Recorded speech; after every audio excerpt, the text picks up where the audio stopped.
Hello grade 11s. Today we're going to be looking at geometric solids. Another word would be solid geometry, basically the same thing. This is in your workbooks after page 63. Solid geometry falls into the paper 1.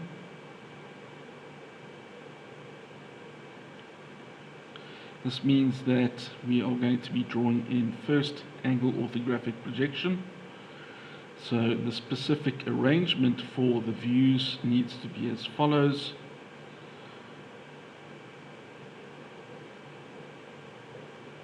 The front view is the most important view. The top view goes below that. The left view goes on the right hand side. So first angle orthographic projection is the opposite. Remember, the symbol for first angle orthographic projection is the tapered roller, which is always the front view. The circles are the left view, and from our understanding of the positioning of the views, that means that the left view must be on the right hand side. So the circles then for this symbol need to go on the right hand side, and they need to have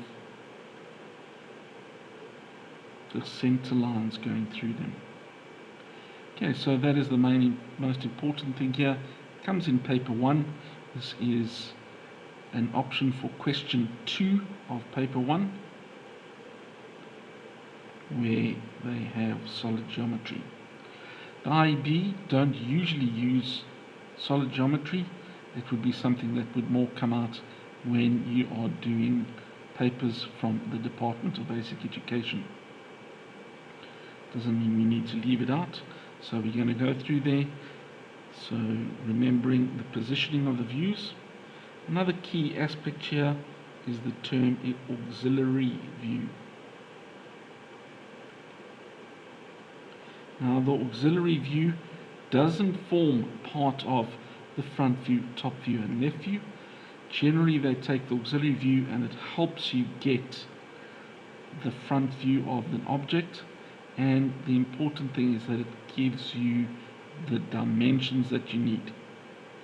Okay, so please remember, an auxiliary view is not one of these views that you see, but it is an help view that helps you get the necessary measurements for one of the other views.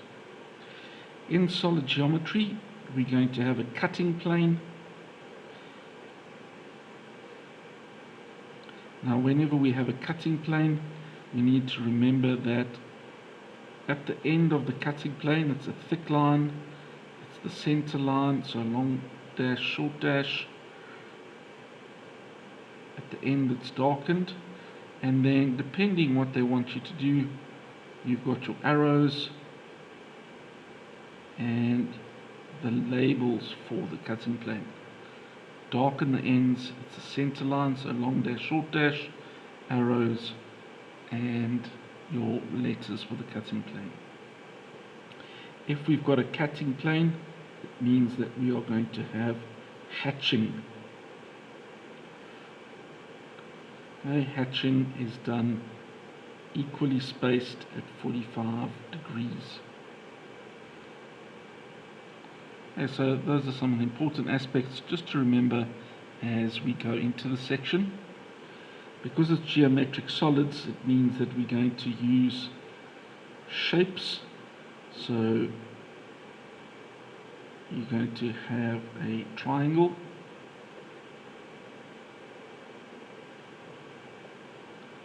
square, 5-sided figure would be a pentagon, a 6-sided figure would be a hexagon,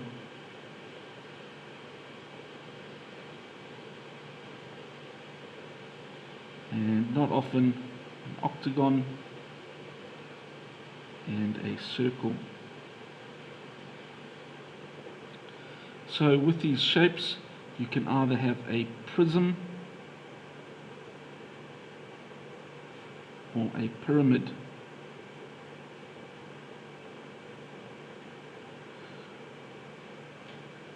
So a prism is a shape that the size of the base is the same as at the bottom of the shape and at the top of the shapes.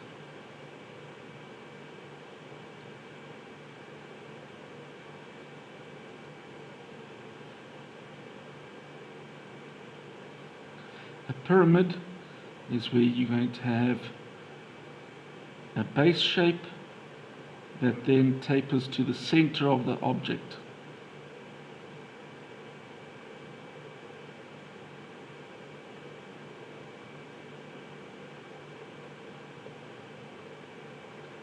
So in the examples that we're going to be doing, I will be doing the pyramid shapes of the different questions. So those would be on page 64.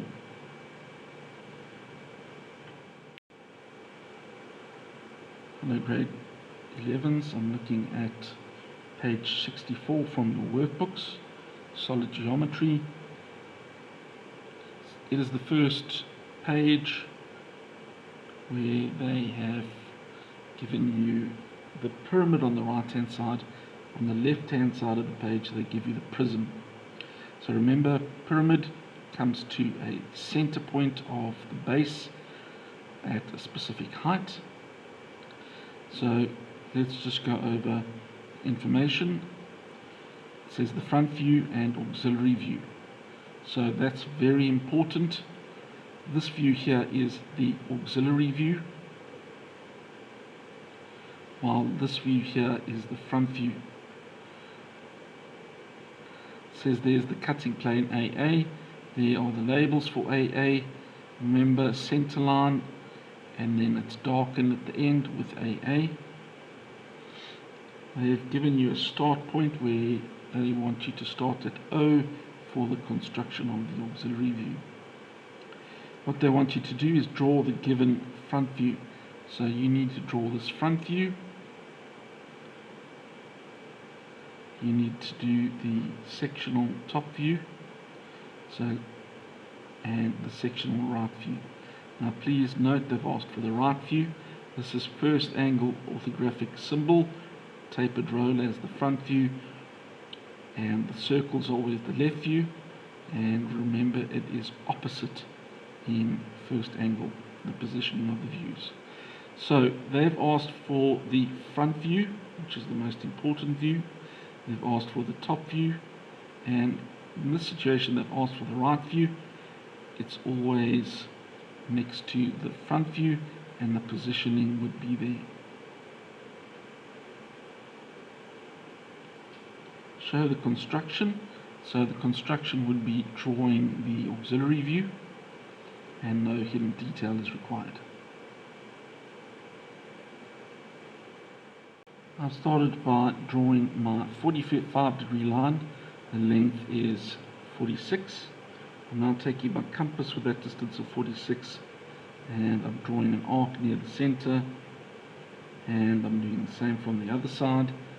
That gives me the intersection point at the top of that, which now gives me the edges of my triangle.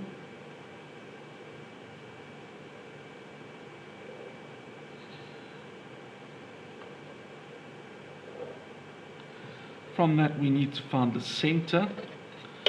So the easy way of doing that would be to project 45 down to hit the center at the base.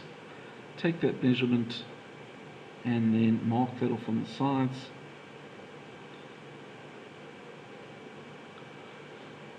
Take that from my start point, mark that off, and then by drawing the lines from the corner to the opposite midpoint, where they're going to intersect here, would then give me the center and the top of my pyramid.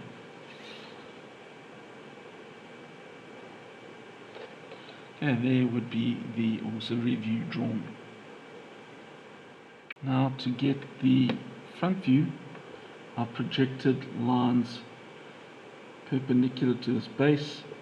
So in other words, going up at 45 degrees, that is going to get me the points that I need for my front view. I'm going to leave 15 millimeters between the views. And then it tells me that the length or height of my triangular pyramid is 66.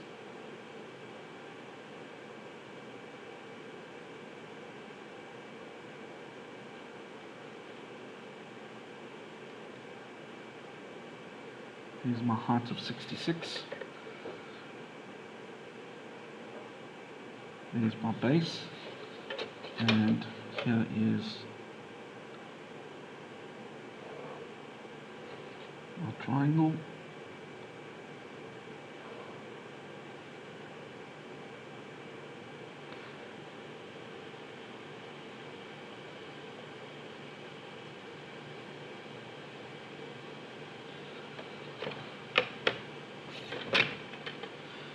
Okay, they tell us that the distance is 33 to where the cutting plane is.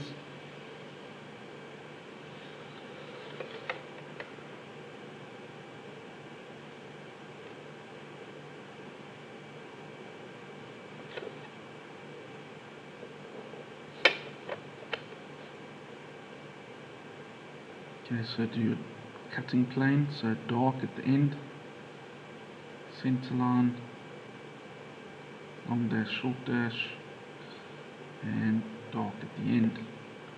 Label that, and there is the front view. I'm now going to move into the top view. Now at this stage, try and remember that the auxiliary view isn't part of our front, top and right view. Here is our front view. This is what we need to use, and what we need to do now is project vertically from the front view. Forget about the auxiliary view.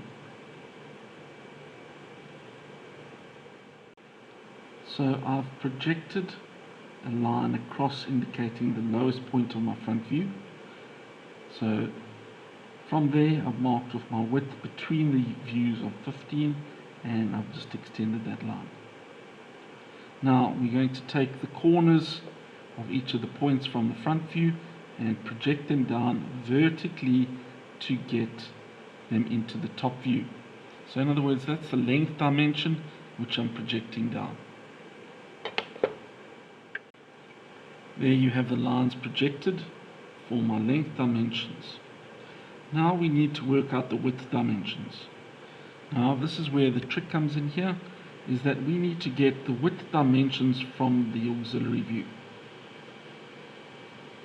So what I'm going to do is just to label the points in my front view, then take those labels into the auxiliary view. So here I've marked in my front view, there is T for the top of the pyramid, and then the base 1, 2 and 3. Now to mark where these points are in the auxiliary view. Now if we remember, to get these points from the auxiliary view, we projected these lines perpendicular to this base edge. So let's follow those points down. So here would be point 1. Follow that point down, there is point 2. T for the top of the pyramid is this point over here. Point 3 is this edge here. We now need to get the measurements for these points and mark them off in our top view.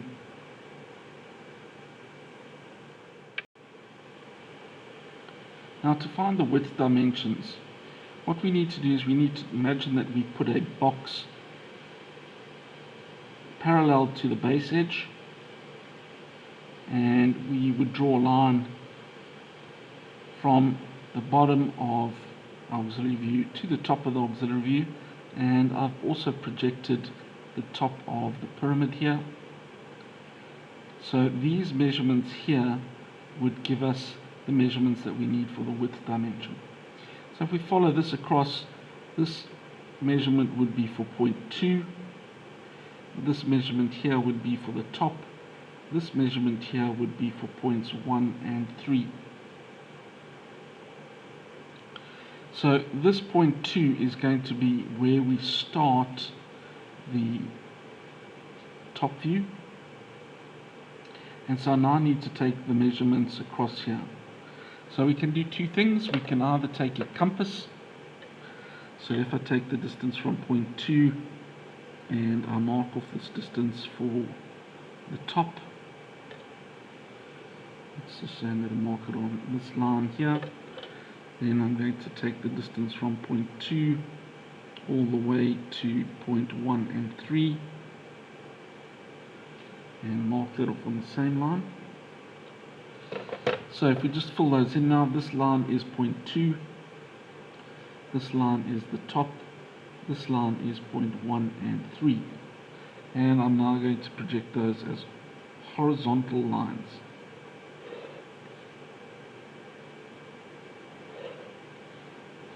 We got that one. Now it's a matter of matching up those points. So let's just clear up a few things here. I've labeled the different width dimensions here, but let's maybe just put them on the side here.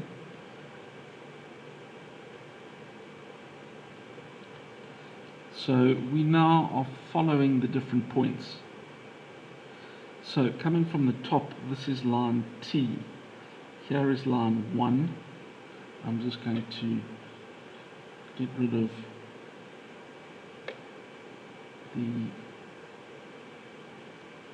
this is point 2, this is point line 3. So let's look at this now. So vertically, so this is what I call the theory of 2 points. So here is point T coming down on a vertical line. Where does it intersect with T on the horizontal line?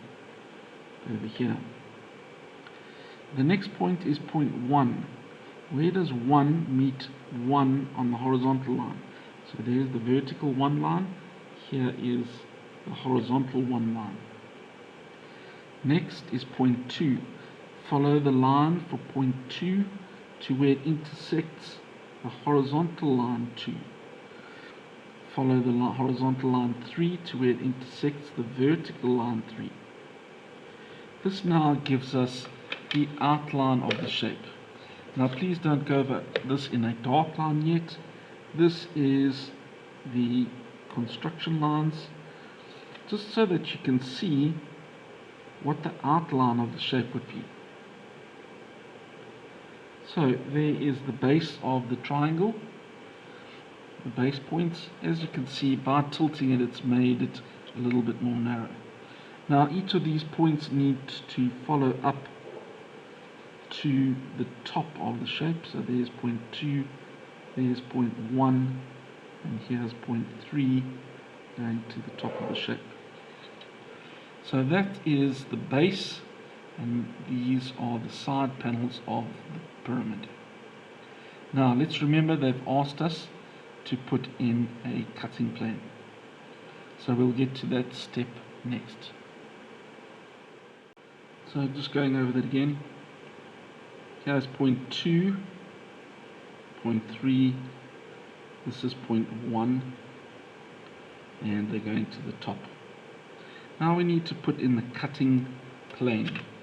So if we've got to check this, this means it's point 1 to 3, that is 1 to 3, and it's getting cut at this exact point. So here is point 1 going to point 3 on the base. I now need to project that line down to where it's going to cut the line of 1 and 3. At the same time, it's going to also be cutting 3 going to 2. So if I just extend it through here, you can see that's where it's cutting that away. So I'm going to just project this line down, and it's going to give me that edge that would be cut away.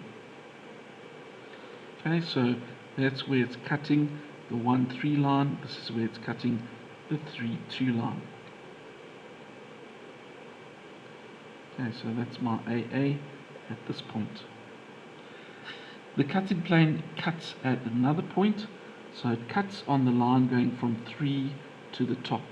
Here is point 3 going to the top, so that's been cut away, but it now cuts at that intersection.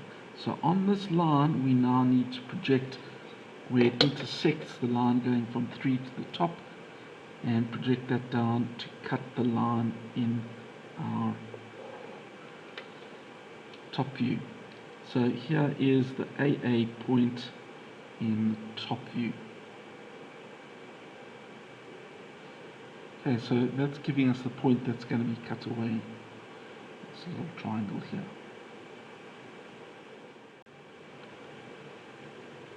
Here I'm just going over this in dark line. I'm just using pen so it's a little bit more visible to you to see the part that needs to be in permanent. Okay, so that's the part that has been cut. When we have something that has been cut, remember we need to put in hatching.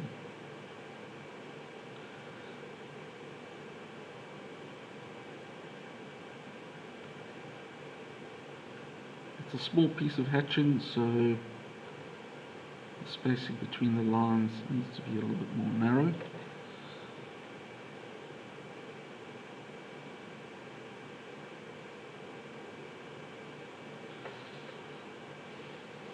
And that would be the hatched part. I'm now going to go over what is left of the drawing.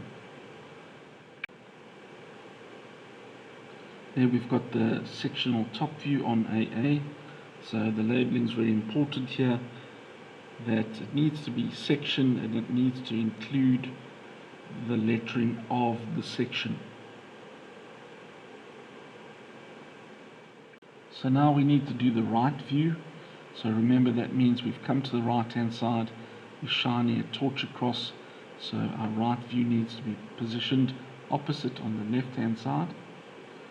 So I need to project my height dimensions across. I'm going to take the width dimensions by projecting from the corner of the front view at 45 degrees, take the lines for my width dimension across and then up, or if you want, take the width dimensions from our auxiliary view here. I've projected my lines across now from the front view, the height dimensions, and from the top view, my width dimensions. What I'm going to just do is, to help me get my 2 points, I'm just going to mark off those different aspects. So this height is my top height, there's height 3, there is height 2, here is height 1. From my top view, here is my width dimension 2, here is my top width dimension, and this was points 1 and 3. Now I'm going to find the different points and draw my outline just in construction lines. There I've got the outline of the shape. Remember, I've done this in outline because I still have to work out where the section goes, and we need to put in hatching once we found that. So just that same process. Remember the theory of 2 points, so there's a vertical 2 with a horizontal 2. Here is a horizontal 1 with a vertical 1. Here is the horizontal 3 with the vertical 3. Here is the vertical T with the horizontal T joining up all of our points. So next step is going to be to project the edges for the cutting plane. To find my cutting planes, what I need to look at is the following. Point 3 is point 3 over here, going to the top, and it gets cut at A. So there is my one corner. The next part, along the line going from 1 to 3, it gets cut here. So there's 1 going to 3, and it cuts at A, so there is point A. As well on the side going from 3 to 2, which is the edge coming around. So where that point is, so there's 2 going to 3, and that gives us our third point. So if we just join those up, that is the part that has been cut. This little part is the part that needs to get the hatching.